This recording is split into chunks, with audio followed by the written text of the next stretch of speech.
Hello everyone, welcome back to another Doctor Who figure related video. In today's Doctor Who figure related video, we're doing my top 5 Doctor Who figures of 2023. Now you might be wondering, hang on, aren't these normally top 10s? And you'd be right, I've done a top 10 since 2020, so you can check out a link down below to the previous years.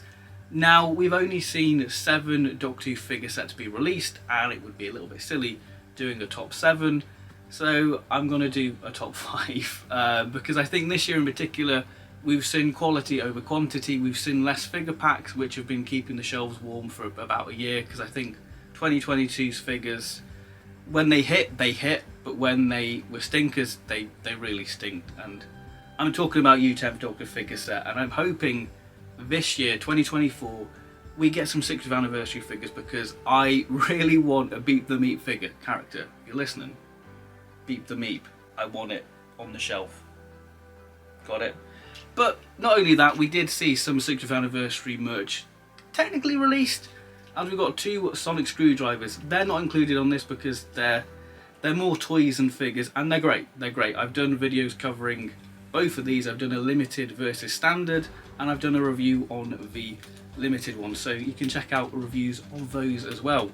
So, without further ado, let's dive in to this top 5 with some honourable mentions.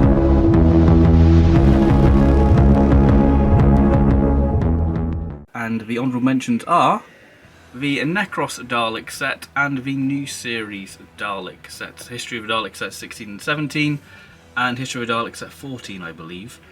So let's talk about the Necros Daleks quickly.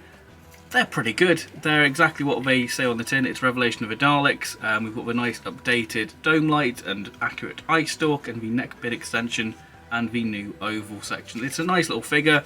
I think I would have preferred a Scar Raging Dalek to come as well. I mean, this set's already an army builder, but I think people probably would have been more inclined to pick up multiple sets to have the sort of Scar Raging Dalek as well. But yeah, nice figures, not much to say about them, but I've done a review on all of the figures that feature on this list.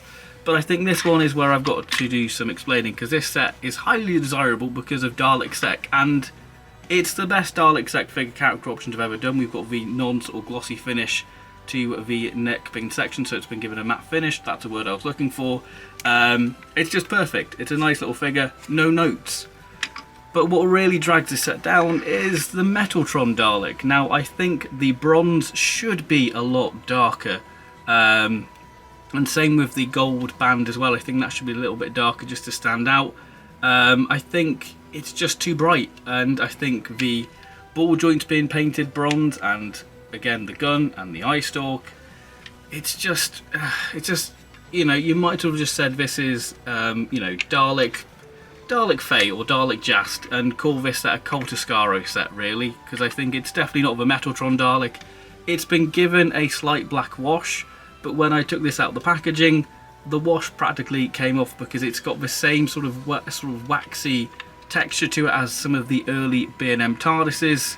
But yeah, it's just a little bit of a disappointment, because, you know, this perfection, this leaves me feeling a little bit cold, and that's a real shame, because there's been some nice little updates with the sort of painted cage on the dome lights, but sadly this just isn't the Metaltron Dalek, so that is why it's not reached the top 5.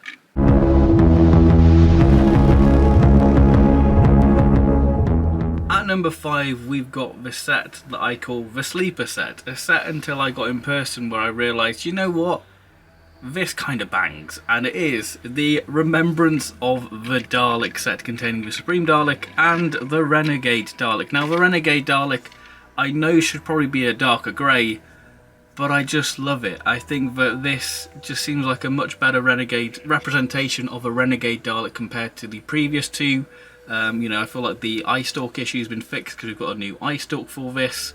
You know, with the new dome lights, the new sort of oval section, and having the reflective silver on the iris just really gives it a lot of character, much like it does in the show. Again, the reflective silver on the mesh really does pop against that sort of lighter grey, and the matte black finish on sort of the sort of trim and the hemispheres just gives it a lot of style and class, and just makes it just seem like a battle ready Dalek, you know, a mini tank as it were. But the Supreme Dalek, oh my goodness, I Love this Dalek. I've got a lot of nostalgia for this because this is the first classic Dalek I owned. I own the Product Enterprise remote control Dalek version of this, and this has been updated, and I think this goes back to what the History of a Dalek Set line is. It's about improving and giving this the most accurate Daleks character options can do within the B&M budget. Now we've got the updated dome lights, we've got the more accurate sort of eye stalk, and we've got this lovely glossy black finish to this Dalek. Now you may be wondering why I'm holding it like this. Because of the glossy black finish, it's a bit fingerprint central, and I feel like you need white gloves when touching this Dalek. Now I feel like the pupil, the little iris, should be a little bit bigger, but you know what? I love it. I think that it's great. It looks exactly like it did in Remembrance, and like I say, I've got a lot of nostalgia for these two.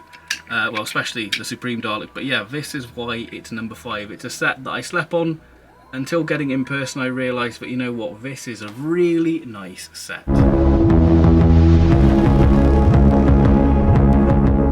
At number 4 we have Time Lords of Gallifrey, the Deadly Assassin set. Now, this set got a bit of criticism online. I say a bit, I mean a lot. Because people are saying, where's our Sacha Dhawan Master, where's our Fugitive Doctor figure? And me too, I want to see those figures released, but I don't think that they should be released under the B&M banner line, because B&M figures are essentially kit bashing, and I think that this set is kit bashing done right, as it is essentially a Time Lord figure with some new heads, or new heads in the form of 2 figures there. This is essentially Bruce, is your standard Series 4 free Time Lord figure what was released. Now, character options have finally took a leaf out of, a page out of Dapol's book, and thought, you know what, we'll give them some Time Lord figures. And I think that it's a long time coming, and I think that this year, in terms of figures, we've seen some wild cards, and there are a few more wild cards to come on this list, and I think the biggest wild card is Chancellor Goff, a stunning likeness to Bernard Horsfall, a prolific actor to feature in classic Doctor Who, and it's great to finally have him represented in the 5-inch figure line. Great paint decals on the Time Lord robes. It's a shame that they're missing on the back, but I think that overall it's a great looking figure. It's a stunning one, actually. It's a set that surprised me as well, because it was a set what was released going, oh, it's free Time Lords, it's not that exciting, is it? But it's not until you get it in person when you go, okay, this is really good. This is some great sculpt work by character. The 4th Doctor, a very unique variant of the 4th Doctor. I know the likeness is questionable. It's not exactly screaming Tom Baker, but you kind of get the gist, and I think that the 4th Doctor kind of has a bit of a pea head. His head's a little bit too small for the body, I think, so it gives him sort of a small head look. It gets lost in the Time Lord colour scheme, but yeah, I think overall you get the gist. It's Tom Baker, it's a unique variant of the 4th Doctor. And then we get to Barusa. Again, really nice paint decals on him. I think that this figure is a shame that it isn't just the President figure, because, you know, I think it's generic old man Time Lord. That's basically the President in Deadly Assassin. Whereas, you know, Barusa was played by Angus Mackay, who looks nothing like this, but I still appreciate it, and I think it's a nice little variant to get Barusa, because I really do like that sort of deep purple maroon. So yeah, for me, number 4, it is the Deadly Assassin set. A surprising set, and I think a set that got overlooked, and I think that it has its merits to it. Great paint apps, great decals, and a wonderful sculpt to Bernard Horsfall. At number 3, we probably have the biggest wildcard set of the year, and that is the 6th Doctor and TARDIS from The Ultimate Adventure. Now, I really admire character options for doing this, because it's an oddity, as it's a very niche thing, as it's based off a stage play, which I think none of us were expecting. We were probably expecting to see the 6th Doctor in probably this costume in probably a free pack with maybe a Cyberman and 3rd Doctor, but no, it's in a TARDIS set. Now, this is celebrating the 15-year anniversary of the Colin Baker figure It was a figure what we were told could never be done in the B&M line because of paint taps, and I think that this is a testament to why Colin Baker, the Sixth Doctor, is one of the best figures character options have ever produced in the line. The replication of the Ultimate Adventure costume is done really great with the cross-hatching, all the different colour schemes. It's done brilliantly. You can really admire the work. The paint taps on the hair sculpt is really great to give that sort of sense of depth and texture to the blonde curls. We've seen sort of an updated version on the Series 3 figure where we don't see the paint on the face, it's just sort of the moulded plastic, which probably would have benefited possibly the Time Lord 4th Doctor, but you can really admire the sculpt. I think that it works for the most part, but I think that the Colin Baker figure didn't really suffer from heavy paint taps. I think it's more stuff like the 4th Doctor figures we've seen recently. And yeah, so I think that for the most part it's an interesting way to step forward, and I think that it does highlight the great sculpting work character options do, and like I say, it's a nice little replication and celebration of the 6th Doctor.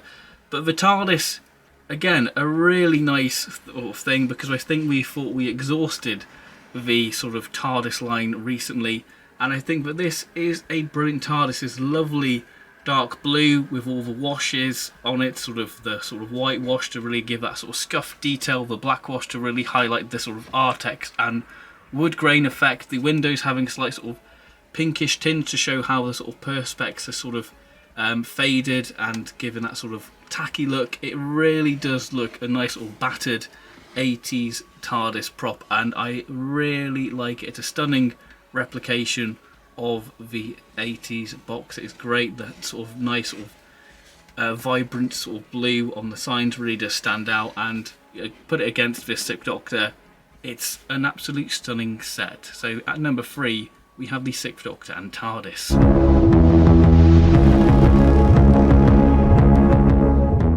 At number 2 we have, as easy as pie, the Richard Herndl Death Zone Dalek set, History of a Dalek set 13. Again, a wild card set. Oh, Richard Herndl, he's had too much pineapple. Again, wild card set. Who would have thought it? After seeing the prototype 10 years ago, to finally see Mr. Pineapple Eating Man, Richard Herndl, in the line. I think the head sculpt is brilliant. It definitely does look like Richard Herndl. And it's great to expand the 5 Doctors shelf a little bit more with our 3rd Doctor and Master and Warrior Robot. So it's nice to have sort of a key figure replicated, and obviously having the season 20 Blu-ray released, it just makes for a nice little display piece, and a great little oddity. We had the prototype sort of leaked about 10 years ago, and obviously they lost the original head sculpt and they've had to redo it, and I think that it just great thing. It would have been nice to have seen the sort of walking stick included, but still a nice little addition for the line. Now, the Death Zone Dalek, I didn't think we'd see this or be released. It's a nice this set is a nice little callback to the Toys R Us figure line back in 2013, where we had a Doctor and Dalek. So it sort of feels like a missing link and a throwback to that. But the Death Zone Dalek, I love grey Daleks, because they just seem like they are little war machines, little tanks. And the little update to this is brilliant. I know it should have the Destiny of a Dalek eye stalk, but I think that it's great. The new sort of dome lights to sort of give it a lot of character, the little addition of the little red paint to indicate the little flipper mechanism in the Dalek gun is wonderful. It should have the oval. The nice sort of glossy black finish really pops against the sort of darker charcoal grey of this. And the little addition of the silver paint tap on the Dalek plunger to show that it's slightly extended is great. I think that this is, again, one of the stronger Dalek figures to be released in the character options line. There's not much to say about it, because it's a Dalek figure and it does what a Dalek figure should do. Look like a Dalek, and it just has a lot of shelf presence, and put it against your Richard Herndl figure. It's just wonderful stuff. I really like this set. So let's move on to number 1.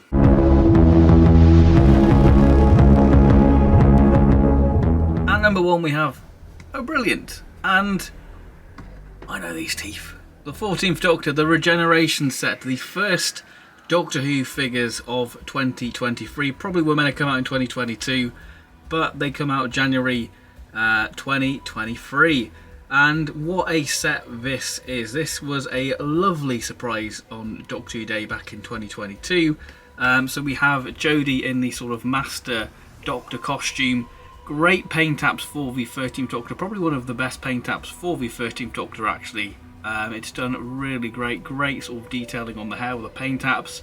The costume detailing is great. It's a nice little love letter, isn't it, the costume to all the Doctors, with a little bit of new tooling on the arms and the legs. It's great. Nice little bit addition of a new sort of overlay piece there of the sort of Sylvester McCoy jumper and 10th Doctor tie is great, which does hinder the articulation because the legs, they ain't moving. That's a solid bit of PVC there. But yeah, a really nice little figure and a nice little variant we probably didn't expect to have. But yeah, from the side it's got a little bit of giraffe neck, but it looks quite nice, doesn't it? It's a nice little variant, a figure we didn't expect to have. But yeah, it has a lot of shelf present and your eyes are instantly drawn to it because of that sort of colour, that sort of pop of colour. But the main star is the 14th Doctor himself, David Tennant. The online pictures didn't do this figure justice. Having it in person, you really can admire this. Now this, the paint detailing on the coat is brilliant. We've got sort of different washes to really highlight that sort of darker wash, to really highlight that sort of textured detailing, because it does have this lovely textured feel to a coat. You can see sort of how the wash is really enabled to sort of give that sort of coat a sense of depth and texture to it, which is wonderful. Now, interesting thing to note is that character options to make this sort of 10th Doctor or 14th Doctor, they've used the prototype ball jointed 10th Doctor arms, because you can see the creasing details pretty much line up with that, because obviously this would have been in a B&M set in 2022. But Al Duar said, hey, let's give it to the 14th Doctor. So whether we'll see a ball jointed 10th Doctor in the line, will be yet to see. I think the likeness, it definitely does look like David Tennant. I think that I've been quite lucky with the one I've got, that it definitely does look like David Tennant. But yeah, great paint apps on the face with like sort of grey wash and sort of the lighter brown to sort of indicate sort of the different colours in the hair. It's all done wonderful. The nice sort of creasing detail on the waistcoat, it's really great, and I would love to see a jacketless version of this. And again, just having a 14th Doctor or a David Tennant action figure with ball joints, it just adds a lot more to it. And you know, I love the 14th Doctor, and it's great to actually have a figure replicating of replication and representation of him on the shelf, and he's just absolutely stunning. I love him. He's a great figure, and hopefully we can see some more variant of him in the future. There we go, that has been my top 5 Doctor action figures for 2023. Let me know your favourites from this year and your hopes going forward in the Doctor Who figure line. If you're interested to know your thoughts and what you thought of this year, because it's been an interesting year. Like we say, we've had less figures, but I think overall the quality has improved. So if you've enjoyed this video, then please do like and subscribe for plenty more Doctor Who figure related content coming up in the near future, such as throwback reviews and a top 10 History of the Dalek set video, where I'll be looking at my 10 favourites from the B&M History of the Dalek set line. Will any of these feature on this list? We'll have to wait and see. So thank you very much for watching this video, and I'll see you next time. Bye bye.